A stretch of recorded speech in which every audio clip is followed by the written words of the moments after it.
The Real Estate Forum podcast is back. It looks a little different for those that are watching because I'm joined by not Brent, because he is away either in Fiji or Bali or Hamilton. The guy just travels, but I'm here actually ironically with one of his number one competitors.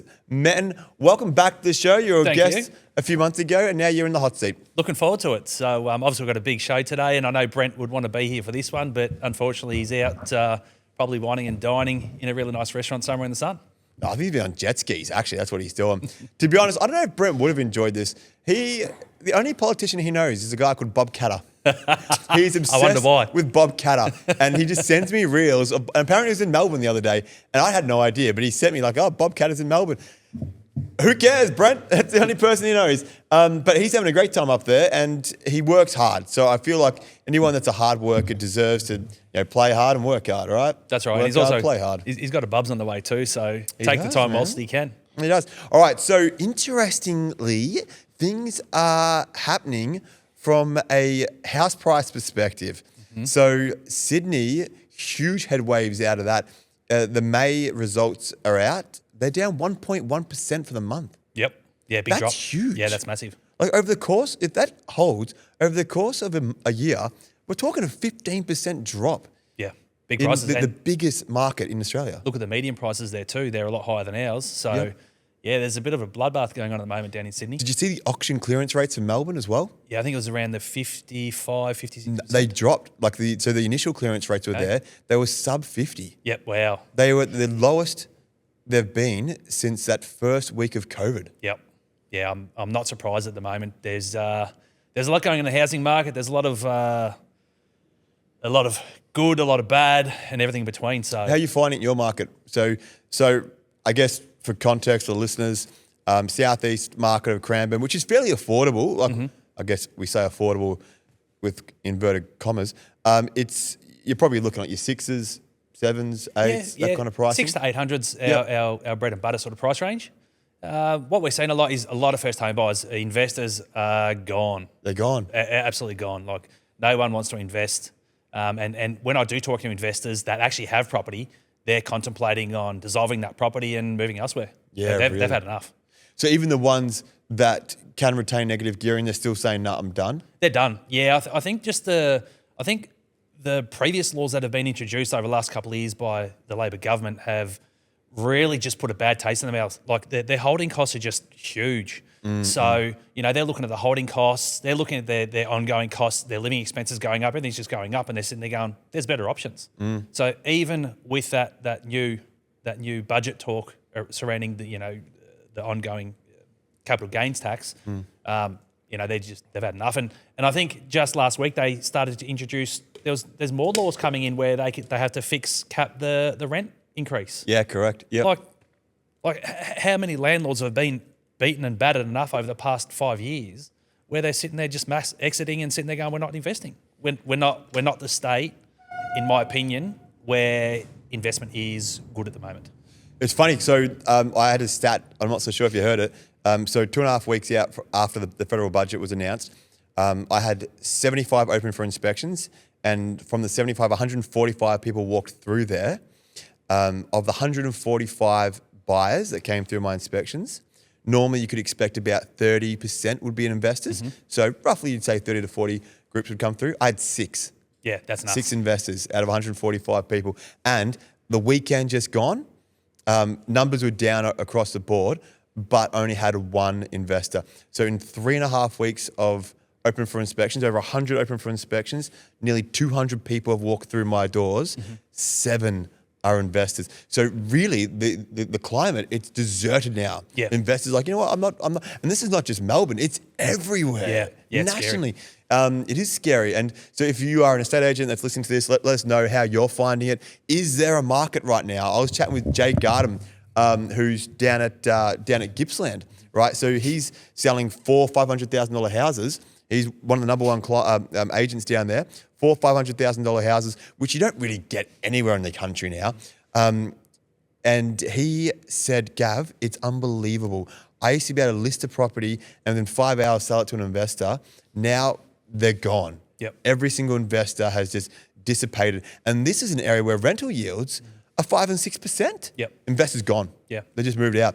And it's not just though, I feel like it's also into the other markets too. Like, I don't know if you pay attention to the ASX as well, the stock market. No, that's one thing that's just out of my repertoire. I think it's about to open. It's been open for an hour today.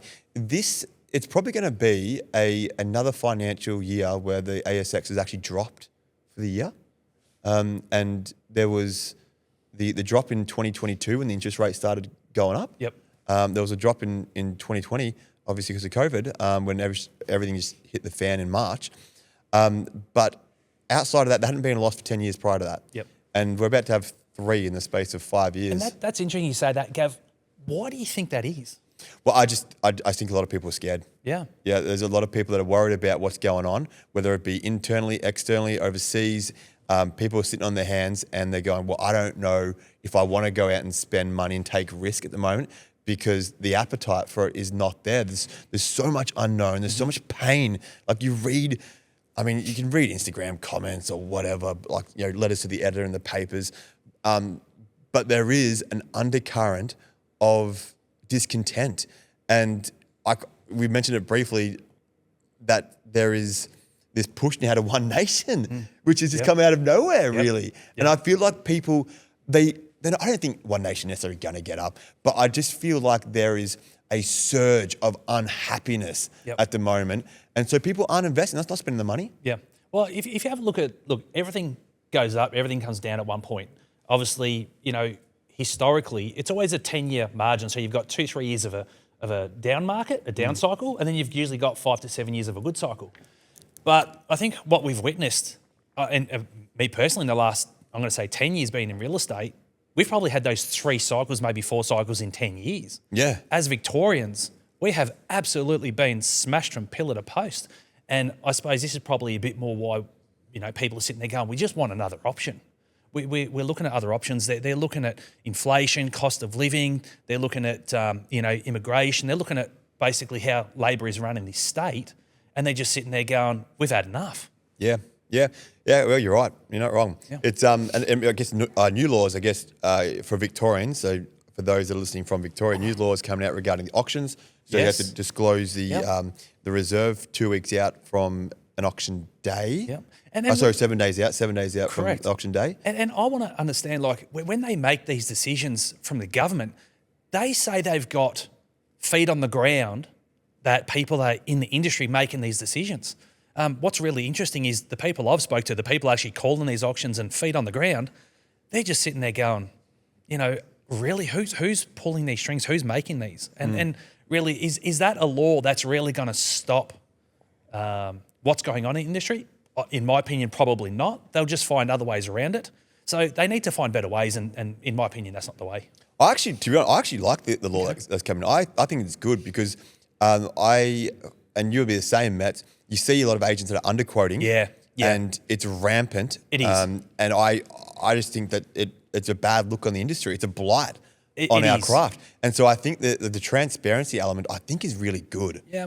Look, I don't know about the transparency because, look, at the end of the day, you are an owner that has put your blood, sweat and tears, your money, your time. You're paying, if you buy $1 million house, you're actually paying $2 to $2.5 million back to the bank. So that's basically your whole life, your whole livelihood in that house. Now, I sit there going, well, how does that advantage the owner who has put that time, sweat and blood and tears into paying off that house as best they can? How does that advantage them? Does it advantage the buyer? Yes, it does. But in my opinion, I think there are better ways to do this where you can try and find a common ground where hopefully it advantages everyone. Look, I've had some suggestions thrown at me by actually really great auctioneers, better ways of doing it. In my opinion, I don't think it's one. But I will stand by this. I agree with, I don't like agents that underquote. I think it is pitiful. I don't like it. And you can smell it from a mile away. So I'm not an advocate, absolutely not for that. But there are better ways that can be done. Yeah, quite possibly. And I think you're right. There's quite a few people that have said, like high up in the REIV and that haven't been consulted, and that what your point, Metz, was, where was the consultation? Yeah. So it seems to be happening a lot at the moment. There seems like to be no consultation or anything, and rule changes everywhere. So yeah. Actually, just before we get going, I know we're short on time today because we've got a very special guest today. I look at oh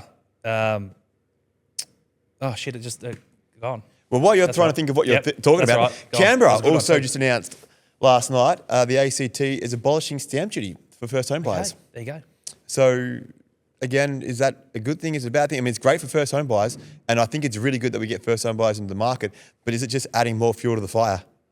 There's a runaway market up there. It did last time. Yeah. As soon as that stamp duty changed last time, that was it went gangbusters within 6 months. Now, we have an exciting guest, but before we do, I just want to run through our sponsors, and they've been loyal sponsors to us. We've got Douglas from Fire and Electrical Adaptive, and he's been amazing. I'm trying to get him work, but it's actually very hard to try and get Sparky's work at the moment. People just aren't ready to spend lots and lots of money on enhancements to their property.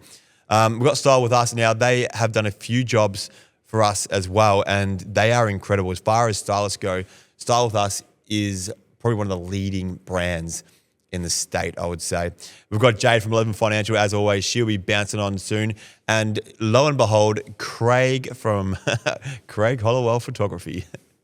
He's also jumped on as a sponsor. It only took him about 40 episodes, but he's finally there. So if you need photography, Craig's your guy. But super excited. We're going to do the introduction after the break, but we've got a really special guest, and it's probably one that we haven't had in the past. We've obviously had estate agents, we've had auctioneers. Yep. Just quickly, who have we got on after the break, Mets? We have the Honourable Wayne Farnham. A politician? Politician, A absolutely. politician? Yes, but there's a very special reason why we have the politician on, because he's actually part of our sector. So The Shadow Minister for Housing in the state. So Absolutely. have a small break, and you don't want to miss this one. today we are joined by the member of Narracan, Wayne Farnham MP. So thank you so much for being here. We appreciate having you on. Good to be here, mate. Thank you. Mate, just going to go through a couple of things here because obviously I've got I prepared some stuff, so I just want to make sure that I get all this one out. You prepared shit. It was all Brent, but go ahead and read it. Thank you, Brent. No, Brent was will be really good. interesting. He wanted to be here. So a little bit about Wayne's journey, a little bit different to most politicians. Okay, before entering into Parliament, he spent decades, and we we're just talking about this, and I mean decades, in the construction industry, building homes, running businesses, employing local people, and experiencing firsthand, obviously, the challenges that faces builders, developers, and homeowners, and especially small business operators across Victoria. So comes pretty prepared. He's also the founder of Farnham Built. Wayne developed a strong reputation throughout West Gippsland before successfully entering Victorian Parliament in 2023 as the member for Narracan. Since being elected, Wayne has become a prominent advocate for regional Victoria. We see him around a lot, around his electorate area, pushing for improved healthcare services, infrastructure investment, housing supply, planning reform, greater support for local communities as well, and also small business. He's got a strong voice on issues including the future of housing affordability, which is a big problem, land supply, which is also a big problem. I'm going to throw a couple in here about the, I'm going to say a lot of red tape these days to cut through. Land supply, regional development and the infrastructure required to support Victoria's growing population, which I think they've skipped over in my neck of the woods, the Casey area. Today, Wayne serves as Shadow Assistant Minister for Planning, Housing and Regional Victoria. Place him at the centre of the most important conversations currently facing the state, which there's no doubt about that. His unique perspective combines practical experience from the construction industry with a direct understanding of government policy, which is very true because we were just talking off air, and he has some really, really good knowledge around this and also decision making. Whether you're a homeowner, investor, developer, first home buyer or business owner, today's conversation will hopefully provide some valuable insight into where Victoria is heading and what needs to change to create more opportunities for future generations. Wayne, we welcome you to the Real Estate Podcast. Thanks, Bits. Fancy real estate agents and a politician being on a podcast. Puts us high up on the ladder, doesn't it? Probably some kind of joke. Two estate agents and a builder walk into a bar. I'm sure they could create a lot. I could just imagine a couple of the memes coming out of this one. Geez, you talked me up on the intro, but anyway, let's go. Let's see how we end up. Definitely. Well, look, today I just want to, get the light-hearted side. I think Gav's going to play bad cop today. No, that's all right. So he's probably got the more hard-hitting questions, but I think I've got the most hard-hitting question. And when I when I spoke to my wife that I was interviewing today, Wayne, she's first question that she had was, is he related to John Farnham? John Farnham? So is there any relations there along the line? Yeah, never heard that before. I'll tell you a funny story, true story. When I was about 15, John Farnham used to hang out down near him south. He had a farm out there with Denise Drysdale. Okay. Next door neighbours. Anyway, we'll let the footy out at Nearham South, and after the game, it's in the club rooms having a beer, as you do as a 15-year-old. And this bloke comes up to me and goes, "Oh, John Farnham's over there." I said, "Yeah, I saw him, but I didn't want to hassle him." And he said, "Oh, what's your name?" I said, "Wayne Farnham." He goes, "Oh, he hasn't met another Farnham before." So anyway, I go over there and I'm sitting down with him. 2 hours later, we're pretty pissed. Trying to figure out if we're related. Yeah. The only connection we had was, I think at the time, his grandfather's name was Jack and so was mine, but that's about the only connection. But no relation. Well, Okay. more importantly, though, are you any relation to Gabby Farnham, who's going on Farmer Wants a Wife? Where'd you hear that one? Well, I know Gabby. So, yeah, how do you know her? I've known her for years. Yeah, she's my daughter, you dickhead. Really? 2 degrees of separation. Mate. James, we talked everything Gabby's prior my to the daughter. podcast. Gabby's your daughter. Yeah, yeah. Really? Yeah. She and I have been messaging quite a bit. Well, back in the day, we were hold on. messaging quite a bit. Yeah, anyway, you can put two and two that- together. yeah, well, jeepers. You got to go through a vetting process there. Yeah, well, now all of a sudden I don't know her. Mate, if we don't see you here, Gabby Farnham, she's gone. Farnham She's Wants on a there Wife. now, yeah. Yeah, she's on there now. well, mate, if we don't see you here in a couple of weeks' time, we know where you're Yeah, buried. out the back, I've been shot by the dad, Poured under some concrete, mate. the father-in-law. Boom. Well, I'm half Italian too, so you got to Oh, watch that. mate, yeah, we'll be mate. concrete. Well, that's what I was thinking, not John Farnham. I'm like, well, she's got maybe he's related to the iconic Gabby Farnham. Yeah, she goes all right, Gabby. She's She's a good girl. chick. Well, I'm hopefully she finds hopefully she's she into finds social love. media, and I think when she gets there, I'm going to have a conversation about it because she's just started up her own company. She did neighbourhood, I think, at school. No, she's doing well. She's out there having a crack, and That's that's your what you daughter. need to do. Yep. It's my daughter, you absolute idiot. That's great. Actually, I'm interested to Good to know. see you've done your research. Yeah, never. I'm interested to know if you said your daughter's opening a business. Yeah. Yep. What advice did you give her opening a business? Don't cock it up. Look, business is anyone that opens a business, you know it's hard work, right? You can't open a business and expect to just do 40 hours a week. So my advice to Gabs was, well, basically, look, she's in an industry I don't know much about. I'm a bit of a fossil when it comes to social media. But just get in there, get your structure right, get your plan. You've got to have your plan in business, whether you're starting up or whether you've been running a company for however long. Get your plan right, get your structure right. Get rid of shit clients. You don't need them. There's plenty out there. She had one client giving her a hard time, and I said, "Oh, piss him off. You don't need him."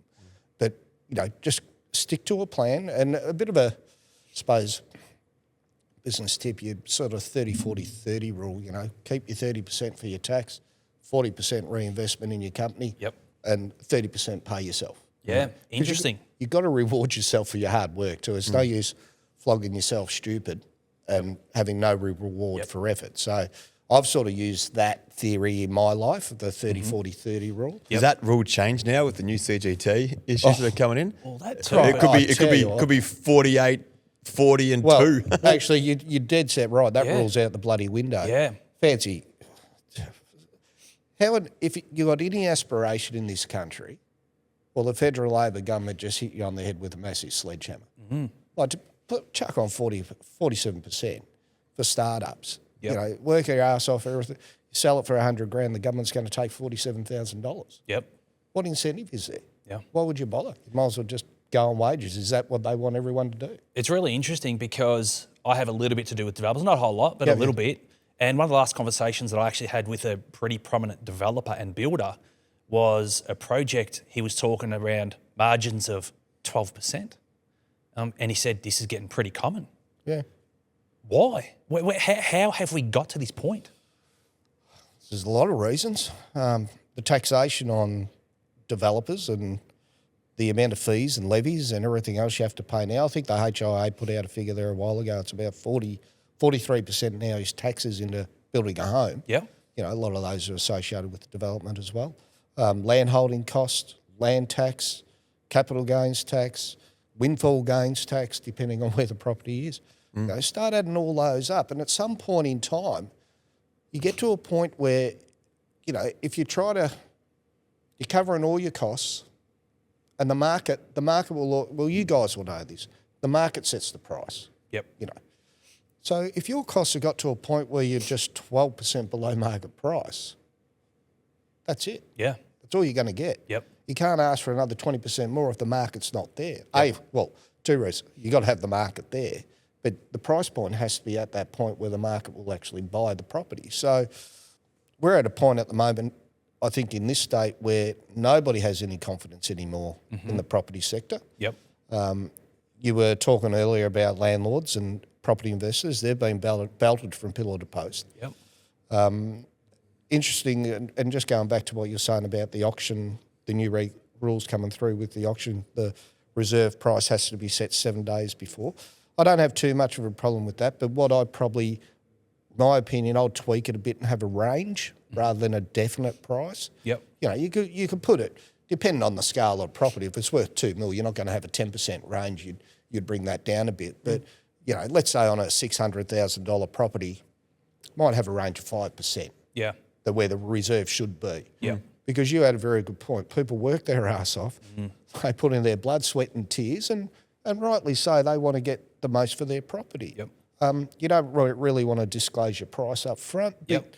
A bit of a range is still transparent enough, in my opinion, Yep. to have that go forward. I just went back to that conversation, but the state of Victoria, there is no confidence in the property sector in the state of Victoria. The government totally stuffed up their Plan Victoria policy. It's the biggest waste of time of all time. You know, 70% brownfield, 30% greenfield. For God's sake, let the market decide. Yep. Okay?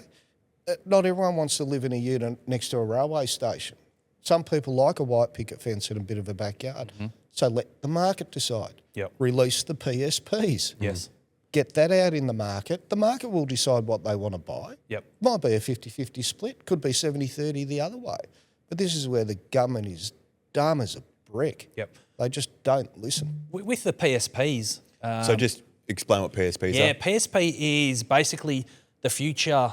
Called precinct structure plans. The precinct. There you go. So the precinct structure plan, right? So PSPs is basically the next 10 to 20 years of land that's going to be released, or they've got earmarked to be the next suburbs and everything like that around the area. That's basically... Yeah, that's basically it. A precinct structure plan is a plan. So a lot of people, especially down my way, we're from Warragul and Druin, we got PSPs down there, and people keep saying, oh, they're cutting our farmland. No, they're not. It's actually in the PSP. Yep. It's controlled development at the end of the day, but does factor in things like schools and sporting facilities and everything else. That has to be in that community, within that plan. So, but the government's sitting on 27 of them at the moment. That's huge.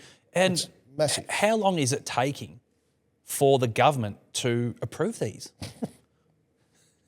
Well, by that laugh, a little while. Years and years and years and Okay. years. And it shouldn't be taking that long. How long realistically, with if the red tape was, taken away and it was a lot easier, what realistically should that take? How long should it realistically take? Okay, to be honest, if there's a PSP in an area, you go back to the local council, you go, well, you've got a PSP in this area. Tell us what the community needs, what the community wants. You get the councils and the community engaged in that process. I can't see why that process wouldn't take any longer than 12 months. Okay. How long is it then taking at the moment? They've been sitting on there 8-10 years. Wow. Like, it's ridiculous. Yep. It's ridiculous. And we're screaming out for more supply, Yep. but it's all sitting on a minister's desk, gathering dust. Let's talk about supply. Yeah, So this is a national thing. It's not just confined to Victoria. So supply is really the way that if you're going to control the housing market or the rapid price increase that you've seen nationally, then it's through supply. Yeah. You mentioned Plan Victoria. Talk us about what's happened with the big build. The Labor government came out almost 10 years ago and announced the big build. Yep. Explain what that's about and the effectiveness behind that. Which big build? Well, the one to generate more homes, to get more. I think it was 5,000 homes in 10 years. Was that right? Yeah, look, they come out with a policy, big housing build, which was 5,000 was about a $13 billion policy or whatever. They're nowhere near that, right? That's failed. Yeah. That hasn't got anywhere near the figures. I mean, they came out and said that we want to build 80,000 homes a year. Well, they're 50,000 behind after the first 2 years. They're averaging about 80,000. Sorry, yeah. And then they're not really incentivising people to go and buy investment properties. Well, look, and you've got to appreciate too what they've done to the construction industry over the last 2 years. Now, I might be talking, people will think I'm talking Japanese when I start talking about a minimal financial requirement. But they introduced a law last year that changed the minimum financial requirement, and what it was a turnover cap, right? So if I was on a limit from the Building Plumbing Commission, might be 2 mil, I could build a house, one house would fall off, and I could put another one on. The government decided we're going to put them on a turnover cap. So it's like saying to McDonald's, you can actually feed 1,000 people, but we're only going to let you sell 100 hamburgers, right? To put it into perspective. They've now just reversed that legislation last week because that would have dropped our housing supply from 55 down to about 40,000 homes. Yep. New minister came in, tore it up and said, thankfully, he said, this is rubbish and we go again. But the amount of legislation and regulation that's changed over the past couple of years, all because of the Porter Davis debacle, right? They have belted builders from pillar to post. Yep. I'm not joking. Builders, I'm 55, a lot of builders my age have said, stuff this, we're gone. It's just too hard. Yep. Like they brought in, it sounds like a good consumer protection bill, 10-year minor defect liability period. 10 years. It's a lot. That's a lot. I know houses after a couple of years is not that 2 crushed years off. is good. 2 years is good because your house will go through seasonal changes, right? It'll expand, it'll contract, you'll get cracks, a little bit of movement. That gives you enough time for minor defects. But 10 years, when a lot of your product warranty only lasts 7, Yeah. how are you meant to guarantee that? Yeah. Like, a hairline crack in the cornice after 8 years you've got to fix? Like houses move. So that's was the way it that is. regarding? I knew that there was a 10-year structural guarantee. Yeah, no, this is minor Oh, defects. you say minor defects as well? Like a hairline crack in your cornice, Yep. a hairline crack in a tile. Yeah. And the problem we have is, or the problem I see with it, is things happen in the lifetime of a house. Owners might do something themselves that creates a minor defect, not the builder's fault. But then under that, they can claim it. Builder doesn't fix it, they get their licences suspended. Yeah. It's So pretty harsh. You just got to appreciate how much the government has smacked the building industry. Yep. And builders that are good builders that really do nothing wrong are tied up in this. I have no problem with getting rid of the shonky ones. Yeah. No problem at all. Oh, there's a few of them running around at the moment. Well, absolutely. And don't suspend their licence, cancel their licence, never to build again, But we've got to balance that up because you've got to have the people there to build the homes. Yeah. Right? So what would you do from a supply perspective? November rolls around. Yep. Liberal gets in. Yep. What are you doing then to then help create that supply? Well, the first thing you do is you look at those PSPs, right? You get them out as quick as you can.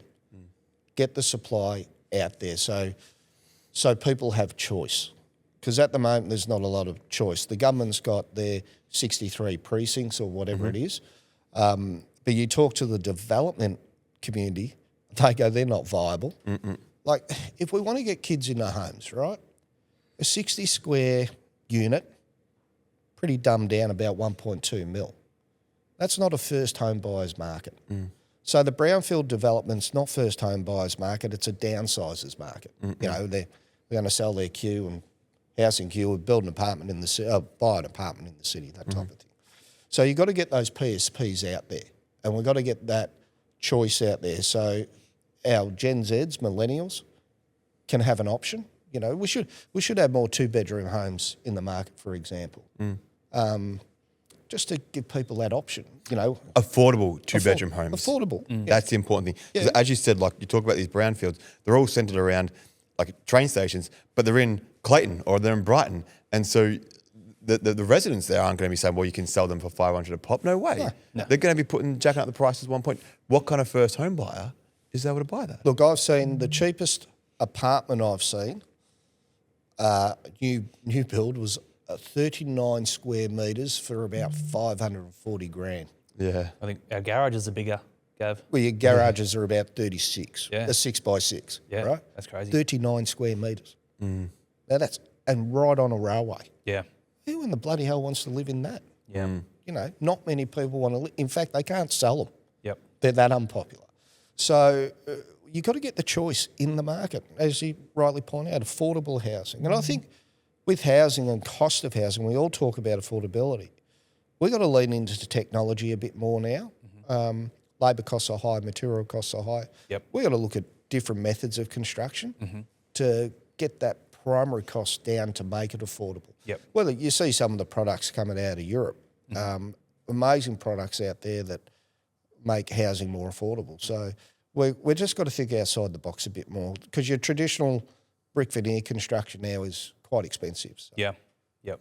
Talk to me about the system as well. At the moment, I foresee the people that will suffer from a lot of these changes, these recent changes, are the guys at the bottom, like your tenants, your renters. I think will suffer a lot. I think rent prices will go up as there are less investors purchasing homes. Which we're seeing that. I actually heard a stat the other day, it went up.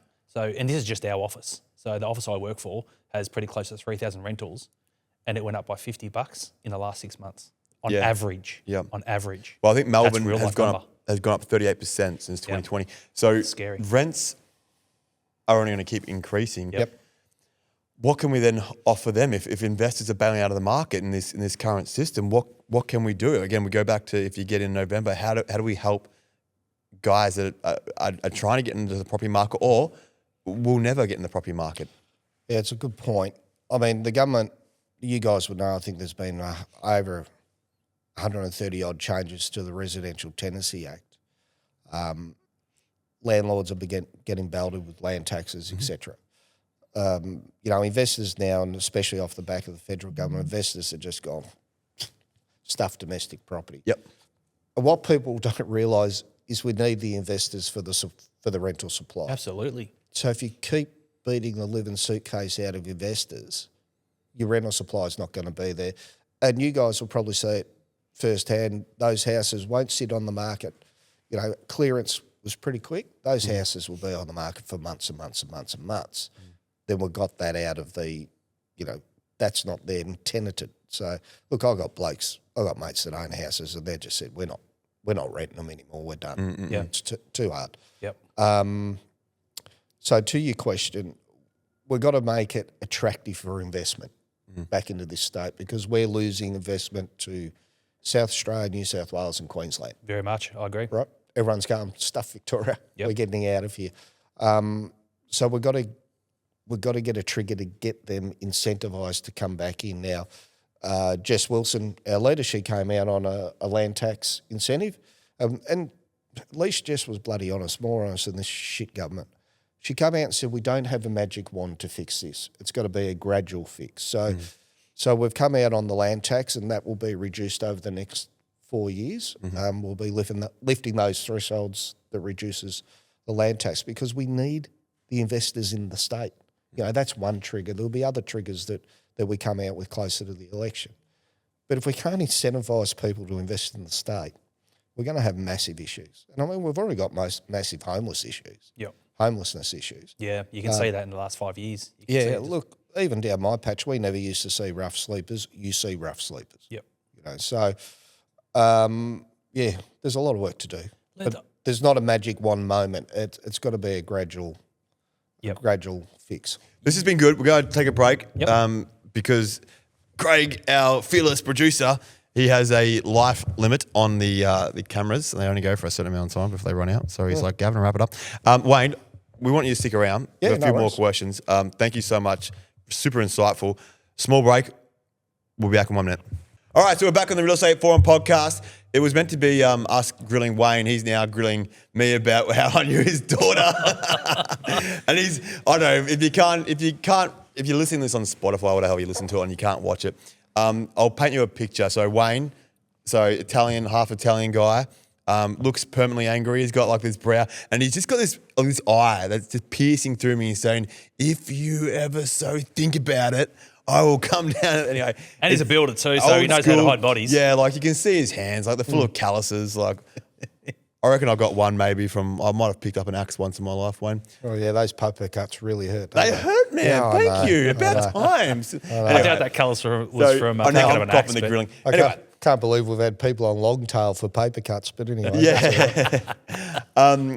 Mets, fire away. You want some? I do. Something you mentioned before was really interesting. The tax when it comes to the development side and the land side of. Basically, I think you said, when someone goes and buys a brand new home, they're paying something in the vicinity of around 43% in tax, which is just mind blowing. Because if you're going to go and buy a house, let's say a brand new house and land package in your neck of the woods at $700,000, you're basically saying $300,000 of that is government tax. That just is mind blowing. Taxes, levies, when you start adding it all up, and the HIA put the study out there a year or so ago. Yep. By the time you put in all your development costs, all your levies, give Melbourne water fees, all the other crap associated with development, and by the time you put the house on there, the GST and all the other levies and associated costs, they're saying 43%. Crazy. It's mind-blowing. It's mind blowing. So, how obviously the government is looking for affordable living. Yep. Wouldn't this be an avenue where they would look at things like this to reduce those taxes? So then, therefore, it is then more affordable. Yeah, well, when you're in the financial shit that this state is in, I mean, we're paying $1 million an hour in interest. The government hasn't given themselves a lot of wiggle room, have they? Yeah. At the end of the day, like we're heading towards $200 billion worth of debt. Yep. Like this is honestly phenomenally incompetent by the government to get us into this position. If you guys run businesses, if you ran your business like that, you'd be gone in a week. Considering that we were at surplus only 10 years ago. Yeah. Well, Yeah. Well, interesting, when they took over government, we had $22 billion worth of debt. That's back in 2014. We're now going to hit $200 billion. And $24 million a day in interest, going up to, it's about $1.232 million an hour in 2028, right? So getting back to your question, we need to review those levies and charges across the board because you can't tax your way out of debt. Doesn't work. People just get pissed off and leave. Yep. And that's what's happening to Victoria now.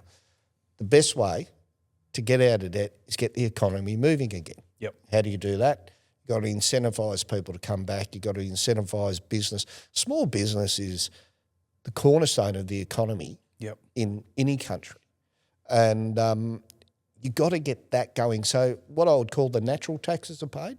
You go to the shop, you buy a coffee or whatever, and you got to get back to the natural taxes, get the economy moving, get people spending money because they're confident to spend money again. I mean, we've got high inflation, interest rates are going up. I mean, honestly, you couldn't have so many cock-ups in one spot.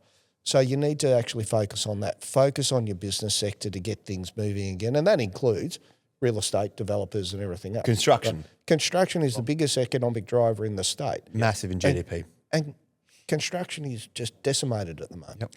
So that's where we've got to focus. How do you get those people back that have worked in this sector, they're now working on the big build Labor government projects, earning $300 an hour, to going back to being a plumber, for $50, $55 an hour? How do you get those people back? Because that money is that good. And at the moment, I'm looking for someone for my team, and they're sitting there going, well, hang on, why would I come work for you when I'm going to get, $35, $40 an hour when I can go and work on the NDIS or on some big build project and they're getting $150, $200 an hour?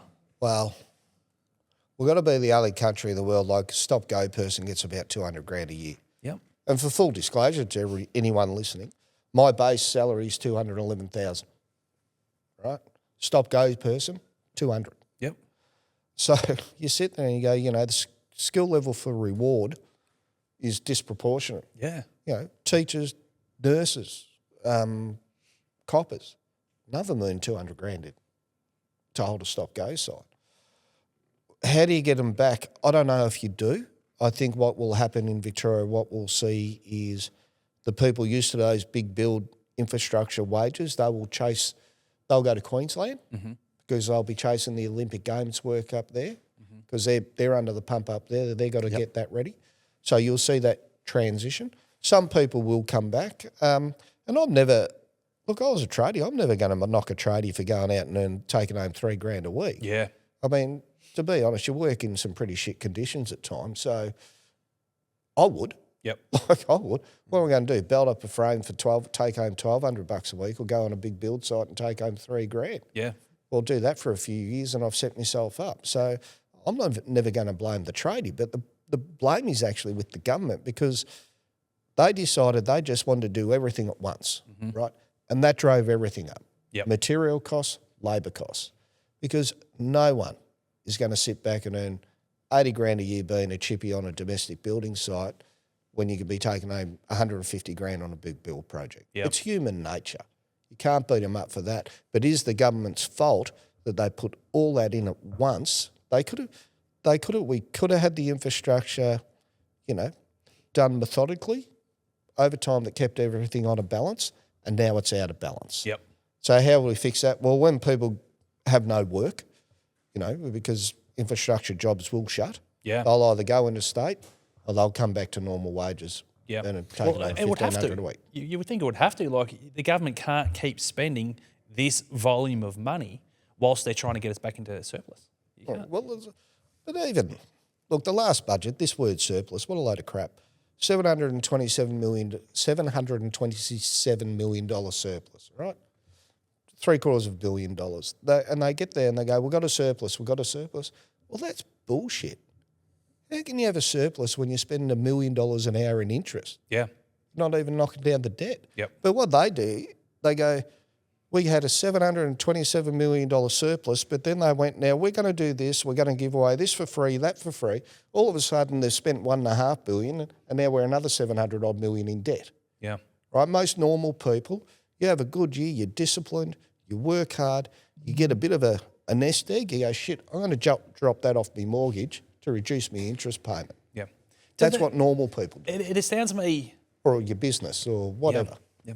It astounds me that the government think that we are that stupid. Do they think we are that stupid that we don't realise what's going on and having the wool pull over our eyes? Matt, with all due respect, maybe you are, because we voted them back in. Wow. You know what? So this is true. So maybe we are stupid. So in our line of work, you saw 200 people or that at your opens. Like we see a lot of people in our line of work. And how many people do you come across that actually sit there and go, yeah, no, we voted Labor? Seriously, I reckon I've asked hundreds of people in the last 12, 18, 24 months, and I reckon probably I've had maybe 2 or 3 going, yeah, we voted them. I'm sitting there going, how did they get in then?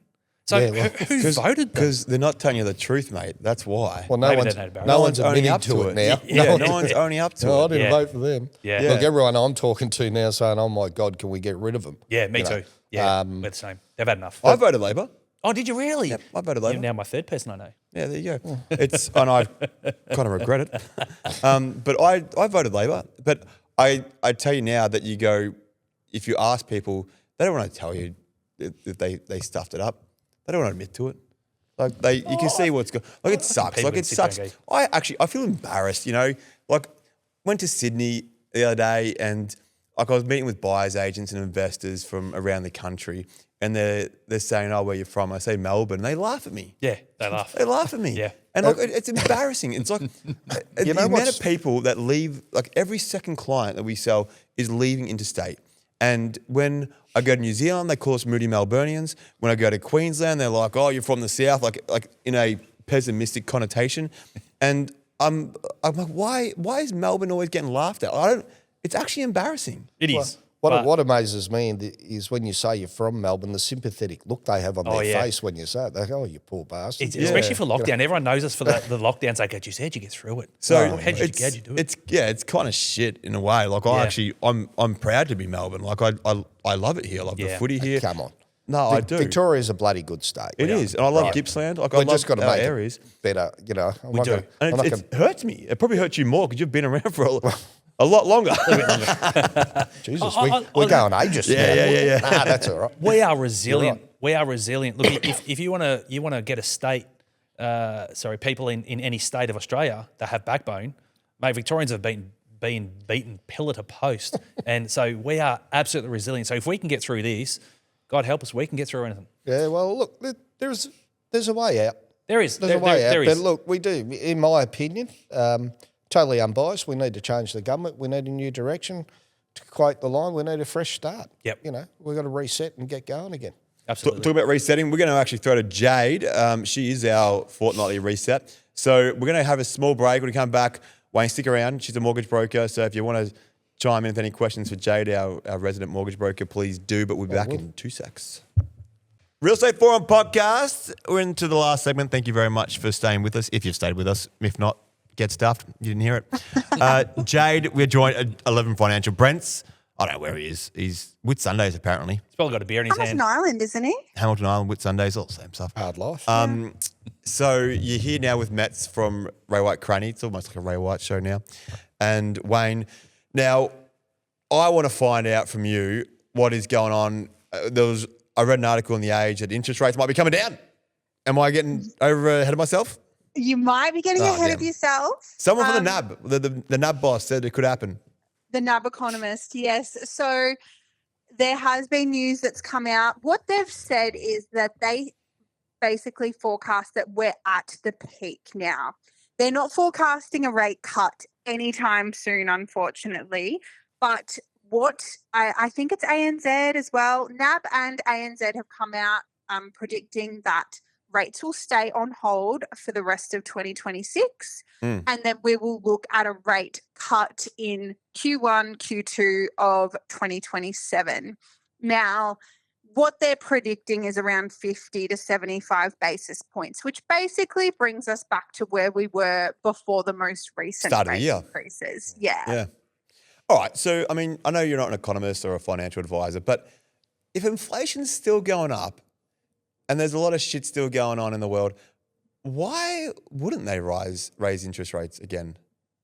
That's Isn't that a the good whole question. principle behind it?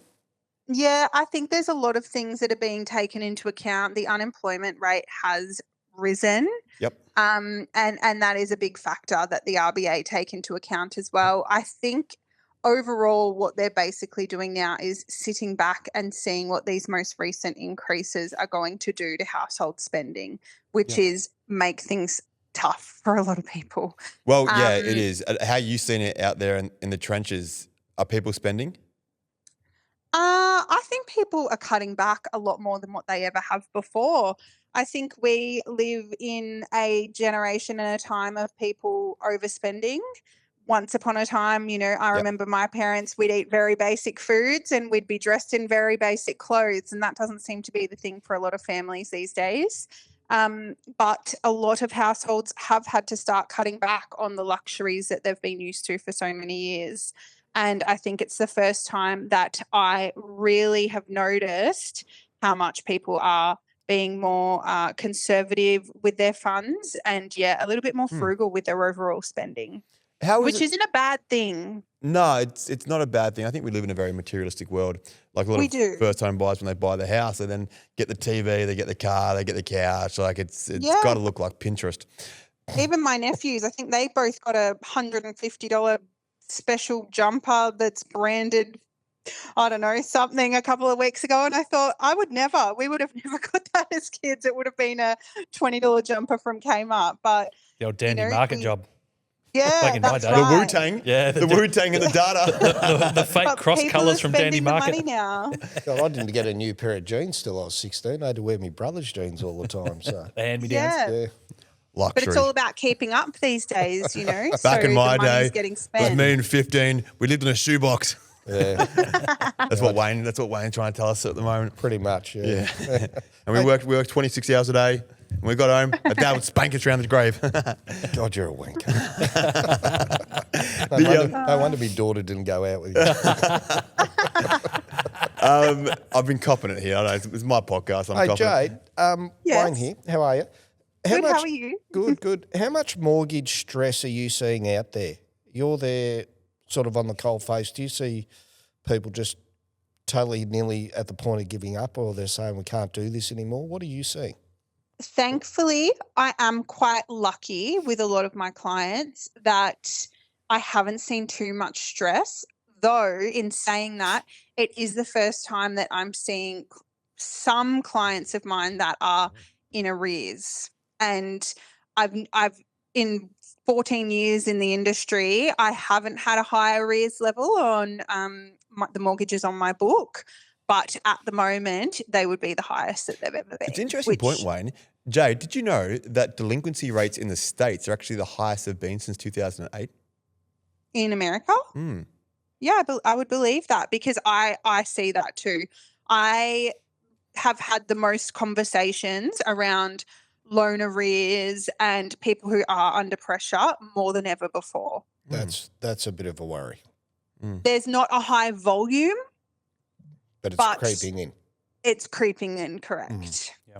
That's a concern. I think one of the biggest issues is we had rates that were too low, right? Yeah. We had rates that were too low. They were sub 2% for some people. So a lot of people went out and bought $1 million houses.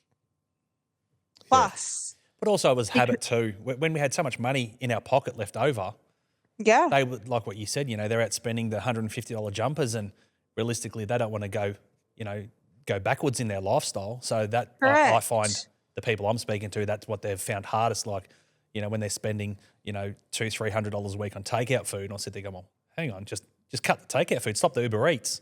Yeah, that's just right. Cook a spag bog and you get 3 nights out of that. But yeah, they don't want to change the habit that they've formed over the last 10 years. But I think Jade had a very good point when she said interest rates are really cheap. And I suppose this is a bit of a generational difference. When I had to watch my father go through the 17, 18, 19% Yeah, I saw of my the parents early go through that. 90s. Yeah, I remember that. So I'm probably a lot more conservative than a lot of people in my lending. I go, well, I don't want interest rates to hit that again. But when your interest rates are so low and you borrow them to the maximum, well, they could only go one way, and that is up. Yep. So It's hard for a generation, though, a younger generation, who hasn't experienced that. Yeah. Well, it's a problem. We've got 3-4 generations that haven't gone through that. Yeah. Right. And we've spoken about that before, I think, Gav, where our parents are a lot more frugal. I don't know many people my parents' age that would have multiple investment portfolios. However, I would know many people who have debt up to their eyeballs, they're leveraged to the max, but have 6 or 7 investment properties, and they just run the risk. My parents' generation are a lot more risk adverse than the generation that we're in. But I think it's something lacking in our education system is actually teaching people economic responsibility. Financial literacy. Financial literacy. Absolutely. I think that's something that should be taught at schools to say, if interest rates are low, they can only go up. Don't borrow too much money or you'll end up in the shit. It's an old Dolomite account. Absolutely. Remember the old Dolomite account? We spoke Saving about the that. do. 50 cents a week, or 20 cents a week.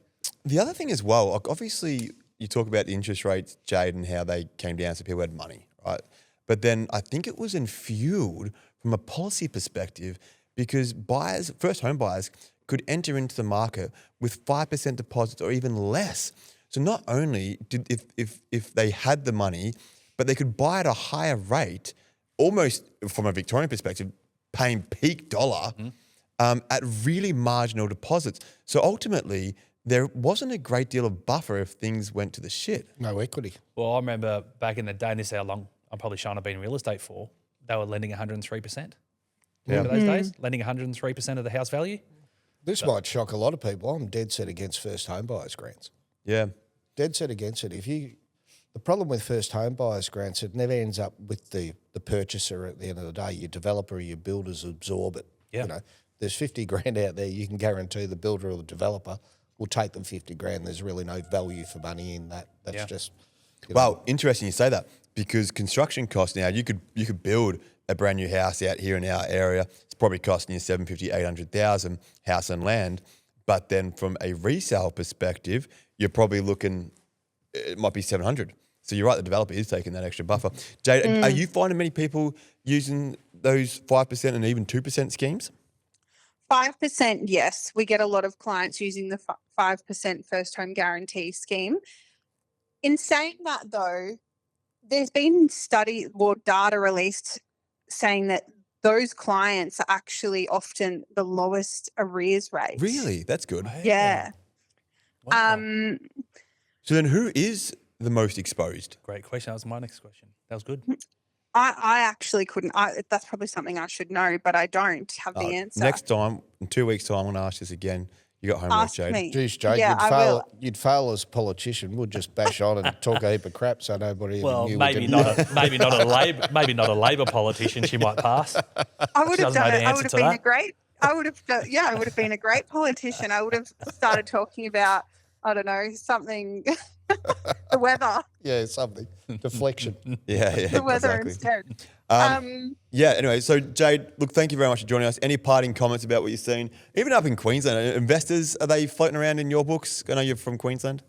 Yeah, look, my business is still heavily based in Vic, but even Queensland has slowed down a little bit. There's less people going through open for inspections. The theme is pretty consistent across the board at the moment, but all it takes is news like yesterday. Looks like rates are going to be on hold, and people all of a sudden think, oh, okay, I have a bit more confidence. The rates aren't going to continue going up, and that's what gets people back out looking at open for inspections. So as we know, the media heavily impacts Oh, for sure. what we see.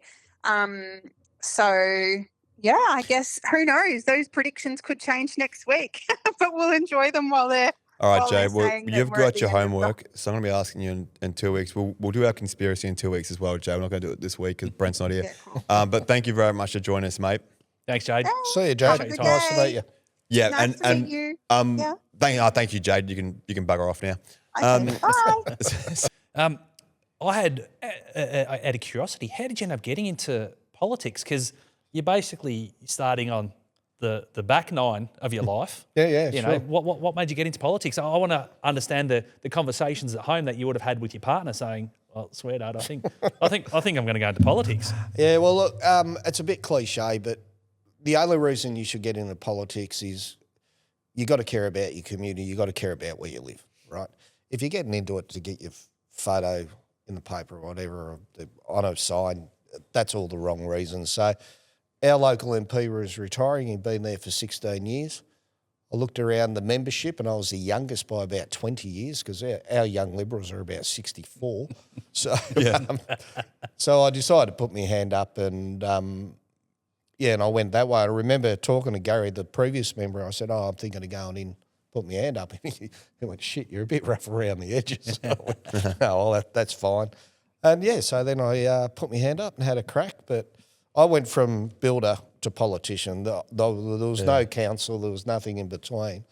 I remember sitting in there first week or so, and they're talking about moving motions and all this other crap. And I'm thinking, the only motion I move is when I go to the toilet. I've got no idea what they're talking about. I sat there for 4 months scratching my head. Totally, it was all foreign to me. Yep. The whole, and Parliament itself is very procedural. You know, they stuff around with this, they stuff around with that, and you do that all day. And I just sat there for 4 months going, oh shit, have I done the right thing? Like, I love the job. I hate politics. Can't stand it. Yep. Couldn't give a shit about politics. Yep. But I love being the local member of Parliament. I love getting in there and fighting for the community and Fighting the good fight. fighting the good fight. Beat the government up when you need to beat them up, and hopefully you get the result at the end of the day. But yeah, it's a good job. Good job. Hard work, but good job.